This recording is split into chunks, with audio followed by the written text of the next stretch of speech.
মা হতে চলেছেন দীপিকা পাদুকোন। যেদিন থেকে খবরটি প্রকাশ এসেছে তারপর থেকে সময়ের সঙ্গে অভিনেত্রীকে নিয়ে অনুরাগীদের কৌতূহল বেড়েছে। গুঞ্জন উঠেছে চলতি মাসেই সন্তানের জন্ম দিতে পারেন দীপিকা। তার আগে মাতৃত্বকালীন ফটোশুটের ছবি শেয়ার করলেন।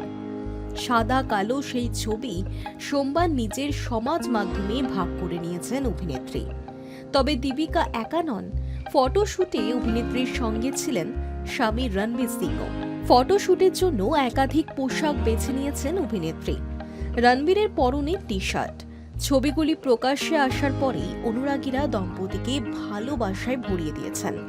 একাধিক বলিউড তারকাও দীপিকাকে শুভেচ্ছা জানিয়েছেন।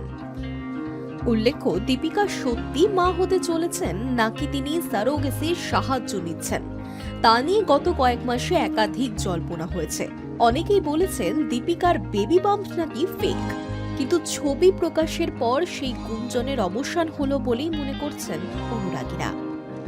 এবছর ফেব্রুয়ারি মাসে দীপিকা ও রণবীর সুখবর ঘোষণা করেছিলেন। সেখানেই তারা চলতি বছরের সেপ্টেম্বরে সন্তানের আগমনের আভাস দিয়েছিলেন। জানা গিয়েছে 28শে সেপ্টেম্বর দীপিকা তার প্রথম সন্তানের জন্ম দিতে চলেছেন। দক্ষিণ মুম্বাইয়ের এক বেসরকারি হাসপাতালে দীপিকাকে ভর্তি করানো হবে বলেও জানা যাচ্ছে। দীপিকাকে শেষ দেখা গিয়েছে কল্কি 2898 AD ছবিতে। অন্তঃসত্ত্বা থাকাকালীন এই ছবির শুটিং করেছিলেন অভিনেত্রী। ছবিতেও এক অন্তঃসত্ত্বা মহিলার চরিত্রেই অভিনয় করেছিলেন তিনি। Hi news network.